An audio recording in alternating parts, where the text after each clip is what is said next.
Дараагийн мэдээг танилцуулъя. Бүгд найрамд Солонгос улсын улс төрийн нөхцөл байдал нэлээд ээдрээтэй эргэлтийн шинжтэй үйл явдлууд боллоо. За тус улсын төр ерөнхийлөгчөөр ажиллаж байсан Хан Доксо огцрох өргөдлөө өгсөн байна. За түүний хувьд бол огцрох энэхүү хүсэл гаргах шалтгаан нь бол утгагүй болох ерөнхийлөгчийн сонгуульд өрсөлдөж магадгүй гэсэн ийм шууган гарч байгаа. За тийм учраас энэ одоо баасан гарагаас эхлээд сонгуулийн кампанит ажлаа эхлүүлэх зорилгоор энэхүү огцрох өргөдлөө өгсөн гэсэн ийм мэдээллүүд гарч байна. За Хан Доксогийн хувьд 2024 оны 12 дугаар сарын эхээр болсон ерөнхийлөгч Юн Сокёлын цэргийн онц байдал тогтоосны дараа бол үүмэн саммантай үед бол тус улсыг удирдах эхэлсэн. За түүний хувьд бол консерватив үзэлтэй ардчсан хүчний намын жишг тогтоогч ийм улс төрч гэж одоогийн байдлаар олон нийтэд танигдсан. За сүүлийн үед бол энэ одоо сөрөг хүчин бол ихээхэн парламентэд бол хяналт за ялангуяа Юн Сокёлын албан тушаалаас нь огцорсонтой холбоотойгоор бол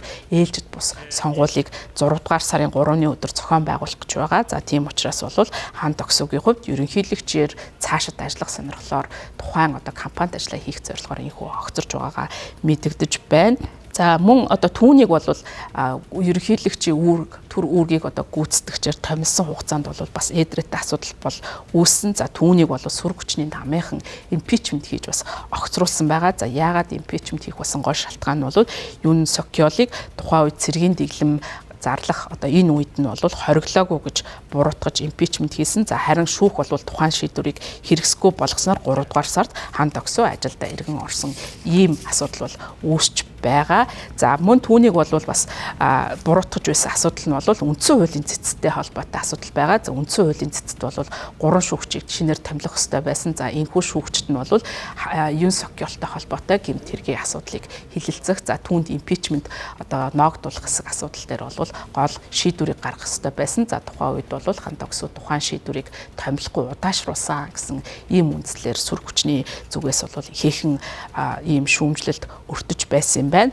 За тэгвэл түүнийг одоо ерөнхийлөгчийн үүрэг гүйцэтгэх энэ одоо албан тушаалаа өгсөний дараа томилогдох ёстой хүн нь бүгд найрамд Солонгос улсын хуулиар сангийн сайд байсан. За гэтэл бол сангийн сайд Чо Мансок бол бас огцрох ийм шийдвэрээ гаргасан байна. Сангийн сайд Чо Саммокийн хувьд пүрэв гарагийн орой үндэсний ассамблеа дээр түүнийг огцруулах санал хураалт явуулахаас хэдхэн минутын өмнө огцрохоо зарласан. За түүний хүсэлтийг бол тухайн үед одоо яг ерөнхийлөгчийн үүрэг гүйцэтгэгчээр ажиллаж байсан ерөнхий сайд Хан Доксо шууд өргөдлийг нь хүлээн авсан байна. Сангийн сайд Чо Саммок огцруулсны дараа үндэсний ассамблеийн дарга Ву Воншиг бол түүнийг огцруулах тухай санал хураалтыг зогсоосон. Засгийн газарт сангийн сайдыг огцруулах тухай мэдээллийг хөрвүүлсэн байна. За санал хураалт эхлэхийн өмнө ардын хүчний намын гишүүд Солонгосын ардчсан намаас өргөн мэдүүлсэн энэхүү огцруулах саналыг эсэргүүцэн чуулганы танхимыг орхин гарсан байна. За энэхүү одоо сангийн сайд огцорсноор шадар сайд бөгөөд боловсролын сайд Ижухо бол пүрэв гарагийн шүн дундаас эхлээд ерөнхийлөгчийн үүргийг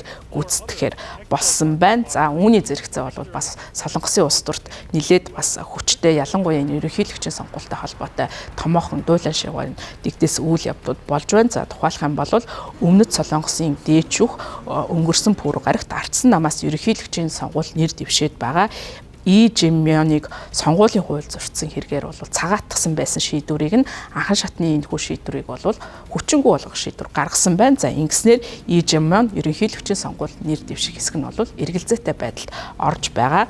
За 3 дугаар сард бол давж шатны шүүх бол Жиммионыг өнгөрсөн кампанит ажлын үеэр худал мэдүүлэг өгч олон нийтийг төөрөгдүүлж сонгуулийн хуультай холбоотой зөрчил гаргасан хэрэгээр ялалсан.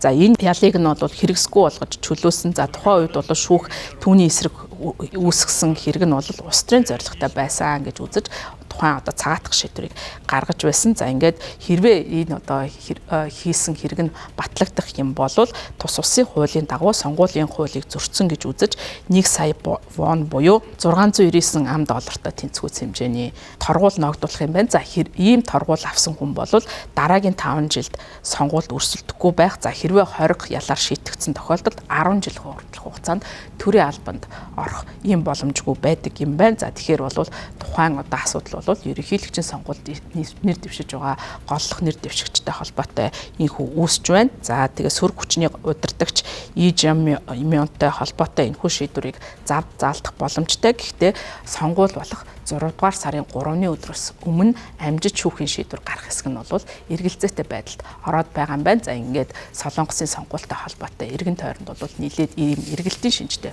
үйл явдлууд өрнөж байна.